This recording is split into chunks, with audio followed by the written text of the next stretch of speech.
Bienvenidos a otro episodio de este podcast de Derecho Mercantil. En esta ocasión seguiremos hablando acerca de la sociedad anónima y nos apoyaremos en los autores Arturo Díaz Bravo, Ignacio Quevedo Coronado y Susana Dávalos. Empezaremos hablando acerca del capital social. De acuerdo con Susana Dávalos, es integrado por la suma de aportaciones de los socios o los accionistas realizadas al momento de constitución de la sociedad o en aportaciones subsecuentes. Entonces, es un concepto contable y forma parte del patrimonio. No es un bien en sí mismo, sino que es un instrumento jurídico de protección para los acreedores de la sociedad. Ahora pasemos a la perspectiva de Rafael de Pie Navarra, quien dice que en los casos de la sociedad anónima, este capital social está compuesto por el conjunto de acciones que representan a la propiedad de la empresa. Estas acciones, entonces, pueden ser de distintas clases, como acciones ordinarias o preferentes, y se emiten con un valor nominal. Los accionistas aportan capital a la empresa al adquirir acciones. Hablaremos acerca de las acciones preferentes más adelante. Ahora hablemos acerca de los aumentos y reducciones del capital. Nos apoyaremos otra vez en Arturo Díaz Bravo, quien dice que cualquier sociedad anónima puede constituirse con un capital fijo o con un capital variable. En el primer caso, o sea, cuando es constituida con un capital fijo, los aumentos o reducciones deberán ser acordados por una asamblea general extraordinaria, por cuanto implican una reforma a los estatutos. En cambio, si se trata de una sociedad de capital variable, el mismo será susceptible de aumento por aportaciones posteriores de los socios o por admisión de nuevos socios, y de disminución de dicho capital por retiro parcial o total de las aportaciones sin más formalidades. Esto lo podemos encontrar en el artículo 213 de la Ley General de Sociedades Mercantiles. En caso de disminución, se puede hacer por dos formas: reembolso o liberación de aportaciones no realizadas. Ahora hablemos acerca de las acciones. En las sociedades anónimas, el capital se divide en unidades o partes iguales, que como ya lo habíamos mencionado, están representadas por acciones. Las acciones son títulos de crédito, es decir, un documento necesario para ejercitar el derecho literal y autónomo que en él mismo se consigna. También tienen diferentes valores. El valor nominal de una acción es la expresión en términos monetarios de cada parte alícuota del capital social. Y este valor no necesariamente es el valor real de la acción. Entonces, el valor real es la expresión en términos monetarios del resultado obtenido después de dividir el patrimonio social entre las acciones. Y por último, el valor nominal y el valor real no necesariamente coinciden con el valor de mercado, que es la expresión en términos monetarios de la oferta y demanda de las acciones. Entonces surge la pregunta: ¿cuál es el contenido de la acción? Esto lo vamos a encontrar en el artículo 125 de la Ley General de Sociedades Mercantiles y son los siguientes. Primero, el nombre, nacionalidad y domicilio del tenedor. Segundo, la denominación, domicilio y duración de la sociedad.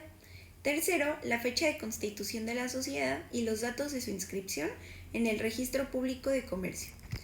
Después, el importe del capital social, número y valor de las acciones, seguidas del monto de las exhibiciones que haya realizado hasta el momento del tenedor, así como la serie y número de las acciones, los derechos y obligaciones conferidos al tenedor de las acciones y por último, la firma autógrafa de los administradores de la sociedad. Ahora hablemos acerca de las acciones de voto limitado o también conocidas como preferentes. Estas no otorgan derecho de voto en las asambleas ordinarias, sino solo en las extraordinarias. También, antes de asignarse dividendos a las acciones ordinarias, debe cubrirse a las de voto limitado un dividendo del 5% sobre su valor nominal, en la inteligencia de que, cuando en un ejercicio social no haya utilidades o las mismas no permitan cubrir el indicado porcentaje, su importe o el faltante, se cubrirá en ejercicios ulteriores con la prelación antes mencionada. Al liquidarse la sociedad, antes de efectuar el reembolso de las acciones ordinarias, deberán ser reembolsadas las de voto limitado.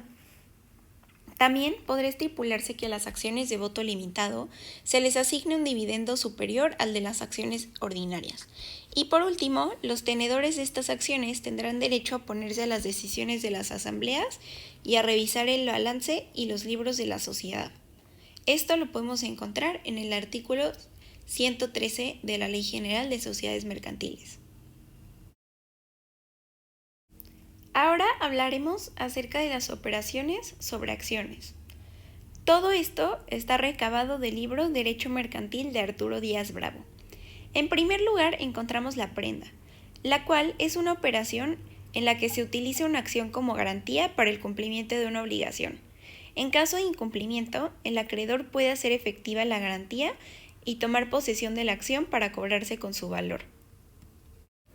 Después tenemos al usufructo, el cual se refiere a la operación en la cual se transfiere temporalmente el derecho de uso y disfrute de una acción a otra persona llamada usufructuario.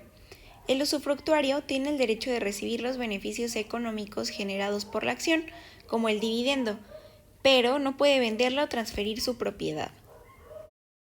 Después tenemos a la transmisión. Esta se refiere a la operación en la cual se realiza la transferencia de la propiedad de una o varias acciones de una persona a otra. Esta puede ser de forma gratuita o a cambio de un precio, o sea, onerosa. Después tenemos a la aportación a fideicomisos. En algunos casos, las acciones de una sociedad anónima pueden ser aportadas a un fideicomiso, que es prácticamente un patrimonio independiente destinado a cumplir un fin específico. En este caso, el fideicomisario será el titular de las acciones y podrá ejercer los derechos inherentes a ellas. Consecuentemente, tenemos el registro. La legislación mexicana establece la obligación de registrar las acciones de una sociedad anónima ante el Registro Público de Comercio. Este registro tiene como objetivo dar publicidad y certeza jurídica sobre la titularidad de las acciones, así como facilitar su transmisión y su gravamen. Por último, tenemos el depósito. En ocasiones, las acciones pueden ser depositadas en una institución financiera u otra entidad autorizada para su custodia y administración. En este caso, el propietario entrega las acciones al depositario, quien las guarda y las administra en nombre del propietario. Esto se hace de acuerdo con las instrucciones que se le hayan dado. El propietario entonces conserva la propiedad de las acciones, pero el depósito facilita la administración y transferencia de las mismas. Esto sería todo por hoy. Muchas gracias por la atención, por la preferencia y nos vemos en el siguiente capítulo para seguir aprendiendo acerca de derecho mercantil. Hasta la próxima.